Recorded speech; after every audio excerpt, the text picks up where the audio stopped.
हरियाणा के मुख्यमंत्री नायब सिंह सैनी ने कहा है कि कांग्रेस पार्टी के पास चुनाव लड़ने के लिए नेता नहीं है। हरियाणा में कांग्रेस पार्टी के नेता चुनाव लड़ने को तैयार नहीं है और पार्टी इसी मंथन पर लगी हुई है कि किसे चुनाव लड़वाया जाए। यह बात मुख्यमंत्री ने हिसार में सुशीला भवन में आयोजित एक कार्यक्रम के दौरान लोगों को संबोधित करते हुए कही। यह कार्यक्रम हिसार लोकसभा क्षेत्र के भाजपा प्रत्याशी रणजीत सिंह चौटाला के कार्यालय उद्घाटन पर आयोजित किया गया था। इस मौके पर उन्होंने बोलते हुए कहा कि पिछले 10 सालों में देश और प्रदेश में विकास की नई गाथा लिखने का काम किया गया है। हरियाणा में डबल इंजन सरकार ने कई ऐसी योजनाएं लागू की हैं जिन्होंने प्रदेश की जनता की जिंदगी बदल दी है। बिना पर्ची बिना खर्चे की सरकारी नौकरियां भारतीय जनता पार्टी आने के बाद ही संभव हो पाई हैं। आज कांग्रेस के जो बड़े नेता हैं आज चुनाव लड़ने से बच रहे हैं कि भाई मुझे न लड़ाया जाए, किसी और को लड़ाया जाए।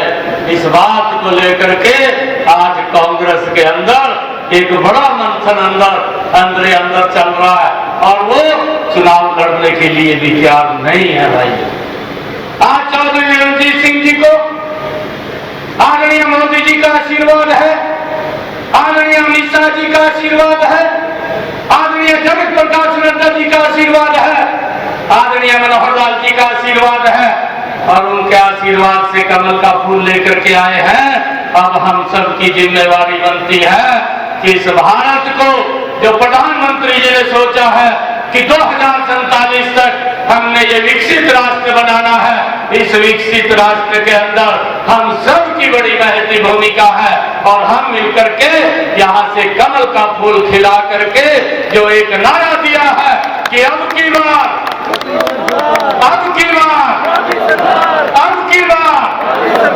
उस नारे को सार्थक रूप देने का काम हमने हिसार से करना है, हमने हिसार से करना है और ये काम हम मिलकर के करेंगे। अगर हमारा कोई भाई, कोई हमारी बहन, अगर कोई इधर उधर है तो हमें अपनी माता समान सावित्री जिंदल जी से ये सीख लेकर के भारतीय जनता पार्टी के साथ कमल के फूल के साथ चलना चाहिए कि हम अगर इस देश का विकास कहीं है तो कमल के फूल के साथ है भाई। और अगर लोगों को सुविधाएं देने की बात है तो वो कमल के फूल के साथ है। एक विकास की नई गाथा लिखने का काम इन 10 वर्षों के अंदर हुआ है। चाहे रोड का इंफ्रास्ट्रक्चर की बात हो, चाहे रेलवे कनेक्टिविटी की बात हो और चाहे देश के अंदर नए एम्स खड़े करने की बात हो, चाहे एजुकेशन को लेकर के आगे बढ़ाने की बात हो और चाहे युवाओं को बिना पर्ची बिना खर्ची के हरियाणा प्रदेश के अंदर रोजगार देने की बात हो। नहीं तो गरीब व्यक्ति तो नौकरी नहीं मिल पाती थी, वो देखता रहता था, वोट देता रहता था, वोट दे करके नौकरी के लिए घूमता रहता था, परंतु गरीब व्यक्ति को नौकरी नहीं मिलती थी। अगर गरीब की किसी ने चिंता की है और खड़े होकर के अड़ करके इस बात का निर्णय अगर किसी ने लिया तो मनोहर लाल जी ने लिया। क्योंकि मैं आपको बताना चाहता हूं, मैं भी पिछली सरकार में आदरणीय मनोहर लाल जी के साथ था। मेरे पास कुछ बच्चों ने, युवाओं ने मेरे को पर्चियां दी, कहा भाई मुझे नौकरी लगवा देना। तो मैं वो पर्चियां लेकर के मनोहर लाल जी के पास गया। मनोहर लाल जी कहने लगे इस पर्ची से भी लगेगी। स्टैंड लिया पूरा। कार्यक्रम के दौरान पूर्व मुख्यमंत्री मनोहर लाल खट्टर ने कहा कि हिसार से उनका खास लगाव रहा है। वह यहाँ लगातार 4 साल कार्यकर्ता के तौर पर काम करते रहे हैं। संगठन ने 4 साल यहाँ काम करने के बाद उन्हें राजनीतिक तौर पर सक्रिय होने के लिए कहा और 90 के दशक में वे भारतीय जनता पार्टी से जुड़ गए। उन्होंने संगठन की ताकत बताते हुए कहा कि भारतीय जनता पार्टी ही एकमात्र ऐसी पार्टी है जो एक आम कार्यकर्ता को मुख्यमंत्री या प्रधानमंत्री की कुर्सी तक पहुंचा सकती है। जहां दूसरी पार्टी में नेता अपनी कुर्सी छोड़ने के लिए तैयार नहीं होते, वहीं भारतीय जनता पार्टी में हरियाणा के मुख्यमंत्री पद के लिए नायब सिंह सैनी को मनाने के लिए उन्हें 2 दिन लग गए। इस विधानसभा का एक और माननीय सदस्य रहा हो, इसलिए कि यहाँ सुशीला भवन में बैठे। इस सुशीला भवन से 20 किलोमीटर नहीं, 20 मीटर की दूरी पर एक स्थान ऐसा है जहां मैं लगातार 4 साल रहा हूं, लगातार 4 साल रहा। ये सुशीला भवन है, पास में ये सर्वोदय भवन है, और सर्वोदय भवन की लगभग चौड़ाई 20 मीटर ही होगी। इसके आगे विवेकानंद भवन है। ये विवेकानंद भवन मेरा केंद्र रहा 4 साल तक, और लगातार 4 साल यहाँ रह करके सेवा की। ये सन 90 से लेकर 1994 तक 4 साल, और यही 90-94 के बाद मुझे कहा गया कि भारतीय जनता पार्टी के माध्यम से हरियाणा की सेवा करो। 1994 में भारतीय जनता पार्टी के संघीय मंत्री के नाते काम शुरू किया, और आज आप सब लोगों की एक प्रकार से आशीर्वाद से, आपको शुभकामनाओं से लंबे समय तक लगभग 9.5 वर्ष तक हरियाणा की सेवा करने का मौका मिला।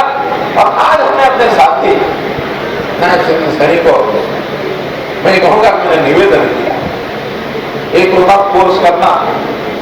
हमने कहा कि दायित्व तो आपने संभालना है। नायक जी सामने ही बैठे हैं, ऐसे पूछ ही सकते हैं। 2 दिन तक मुझे इनको मनाने में लग गए कि नहीं, ये दायित्व आपको संभालना चाहिए, वो तैयार नहीं। कभी किसी पॉलिटिकल पार्टी में से सुना, ऐसा सुना कभी?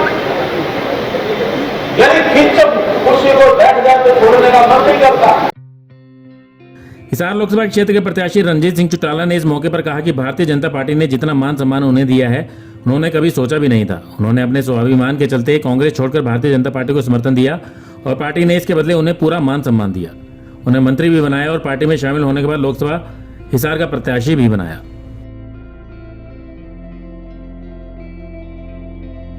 मुझे जब चुनाव हुआ था, मैं 1 मिनट अपनी बात लेके खत्म करता, रिजल्ट नहीं आए थे, मुझे फोन आया, सबके फोन आ रहे थे।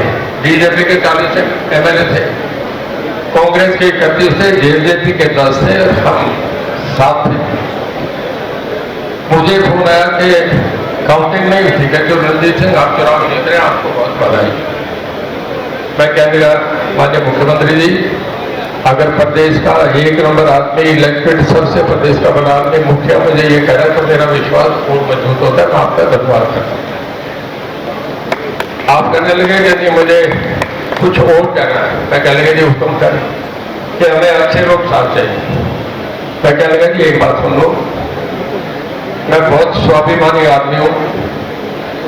अगर कांग्रेस की 52 सीट आ गई रिजल्ट तो कल आने, और आपकी 37 हुई तो रणजीत सिंह को 37+1 लिख सका। मैं 52 पे नहीं जाऊंगा। जिस पार्टी की मैं जिस खिड़की को छोड़ के आया, जहाँ मुझे टिकट नहीं मिलेगा, मैं इतना खुददार आदमी हूँ कि उस टिकट पर दोबारा नहीं जाऊंगा, मैं आपके साथ खड़ा हूँ। और फिर मुझे कैबिनेट ने मुझे दिया। मैं इससे अगला स्टेप कह रहा हूँ कि किसी आदमी को ऐसा सपना भी नहीं आ सकता कि मुझे कैबिनेट में लें, और फिर उसके बाद कैबिनेट का इस्तीफा हो जाए, फिर अगली कैबिनेट ली जाए, और उस कैबिनेट में मुझे तीसरे स्थान पर शपथ दिलाते, तो इससे ज्यादा विश्वास और भरोसा नहीं होता। तीसरा, अब जब आज मुझे पार्टी का टिकट मुझे दे दिया लोकसभा का, तो एक स्टेप से आगे स्टेप ये मैं समझता हूँ कि शायद 1000 मीटर की दौड़ में भी इतने कदम तेजी से नहीं उठेंगे जो आपने मेरे कदम उठा के। मैं इसके लिए आपका धन्यवाद करता हूं। ब्यूरो रिपोर्ट, नई ताजा न्यूज, हिसार। लेटेस्ट वीडियोस के लिए सब्सक्राइब करें हमारा चैनल नई ताजा न्यूज और दबाएं बेल आइकॉन ताकि आप मिस ना करें कोई भी अपडेट।